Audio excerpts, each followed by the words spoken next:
Hello to all my friends out there. I hope everyone is doing okay. Well, it was a little bit cooler, but it's still not cold here. I still have the air conditioner on. Babies, sweetie pie, Shadow, come on now. Can you say hi to the YouTube family, please? Please. Okay, last night I was burning incense, and it occurred to me that it's maybe not a really good idea to burn a lot of incense around small birds. I bought this incense at, let me get it on fire half decent, at Walmart. Where is it?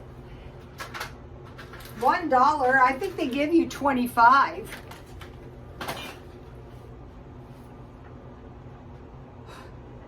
There we go. Okay, babies, I gotta move you so I don't knock the cage over. This video is food shortages. What is really going on? Just what the hell is really going on?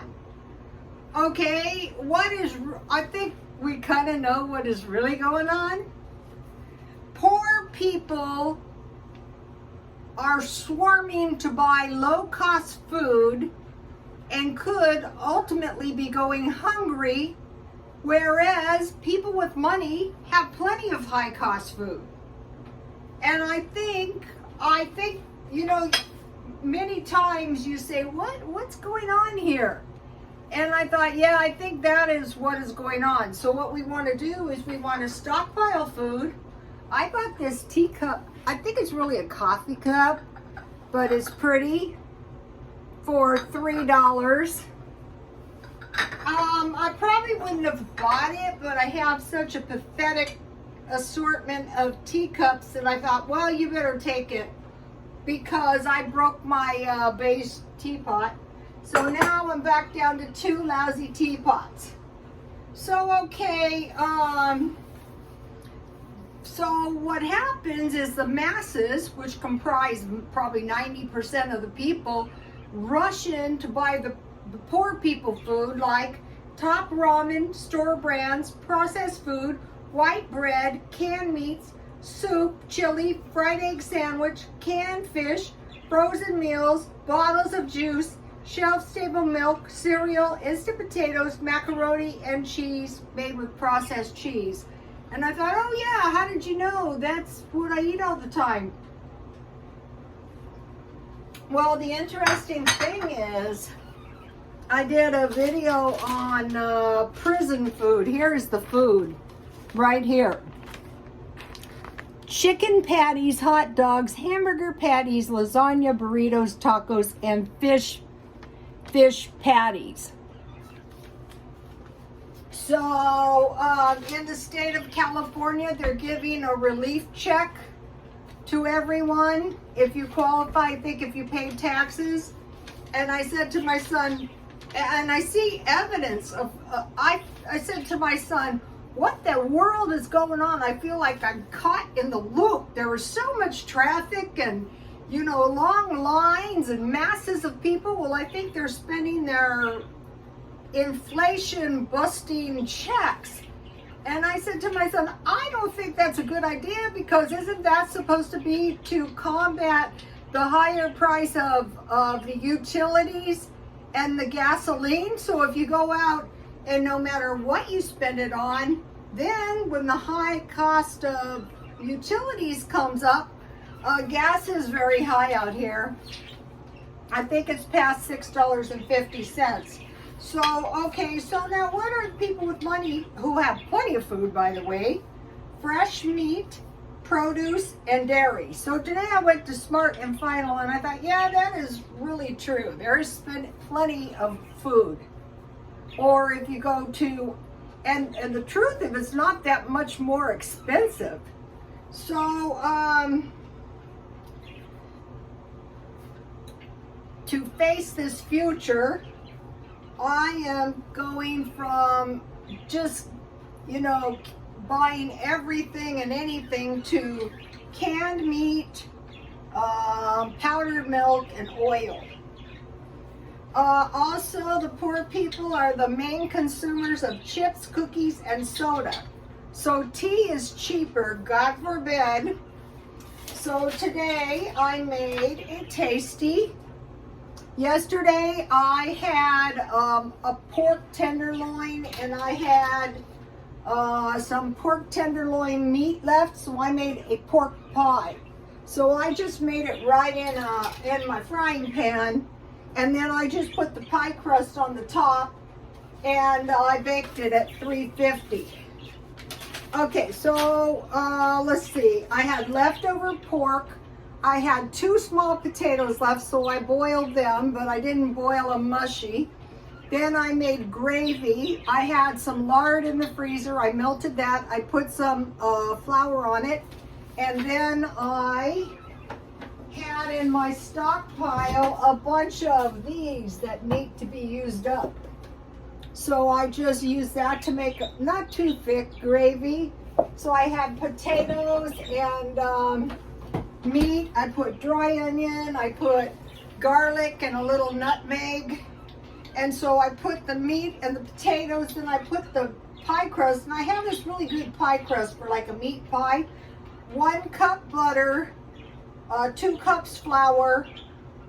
It was 1 teaspoon salt, but I made this half a batch, and 3 tablespoons water. So when you mix up this I had a half cup butter and 1 cup flour. When you use your pastry cutter, it's practically a dough at that point. So, and then there's enough salt in it. So what I mixed up was a half a cup butter, 1 cup flour, a half a teaspoon of salt, and then I added the whole 3 tablespoons of water. But it would have been better to add it 1 teaspoon at a time. And then I put an egg wash on the top, which was 1 egg with a tablespoon of water, and that brought us to this point. Let me show you.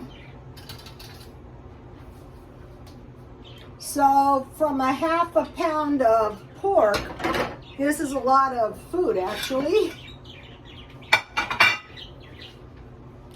When I first made this, I actually had it in mind to make a burrito out of that pork. All right, let's see. Let's just get a piece. I don't have a bottom crust on it. I could have made an awesome quiche as well. So what was really great, what did I do with it, is this pork tenderloin was wrapped in bacon. This is the bacon that was left, and so I will just slip that in the freezer. And then when I need a little bacon, I will have some bacon ready to go. Okay, so here it is. This is good. In life, whether it's cooking dinner, you get what you put into it. I think that's why I'm so healthy.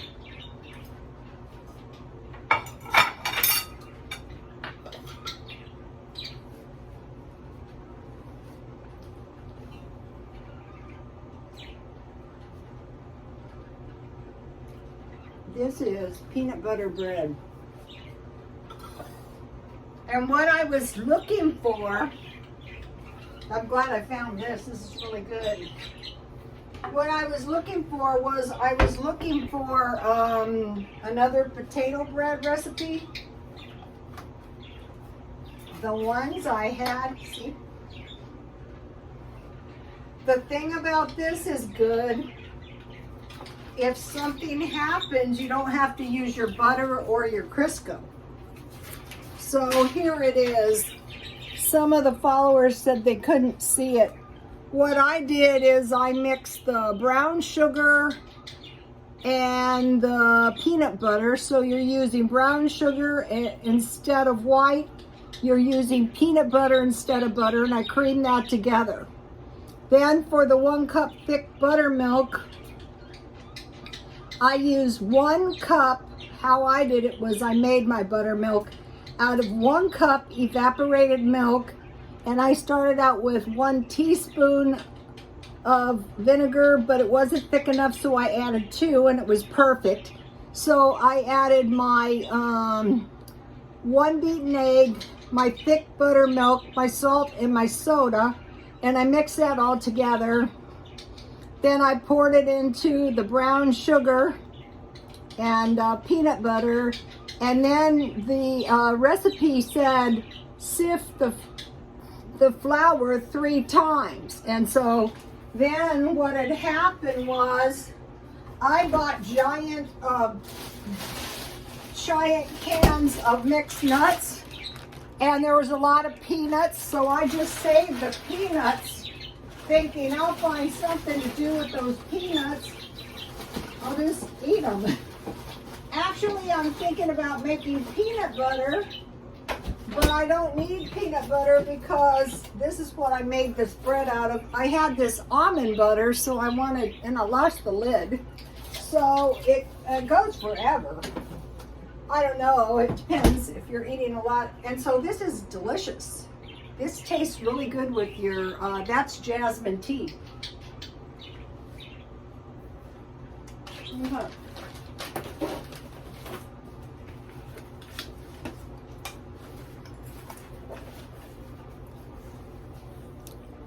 Here's the actual recipe, so you can take a screenshot. Some of my followers said they couldn't see it.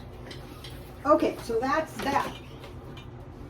So I bought the teacup at the thrift store, and then I got these 2 mason, one's an Atlas jar and one's an Eagle Mason. But it has occurred to me, these came with lids. Save your lids, because if you have lids and something comes up, you don't, you know, and this one had a lid, you can just put the seal on. In the old time ways, I don't even think they had a seal. Okay, so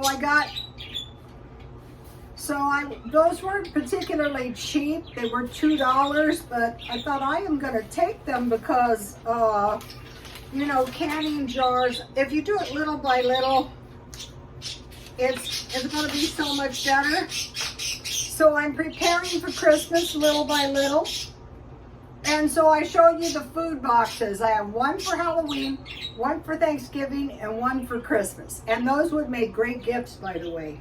And you just put everything you would, you know, use. Like, I'm going to try this year to bake this pumpkin. Okay, so now I'm working on the holidays. I bought 3 gifts. So what I'm trying to do is do approximately 1/3 of my Christmas for this month, next month, and the next month. That way nothing goes wrong. Kids' toys are very scanty out here. Okay, and I'm going through all of my junk. I'm going through my kitchen stuff. I was going through my jewelry. I'll show you. Okay, these little skull things, I sell those about $1 each. And these are easy to sell.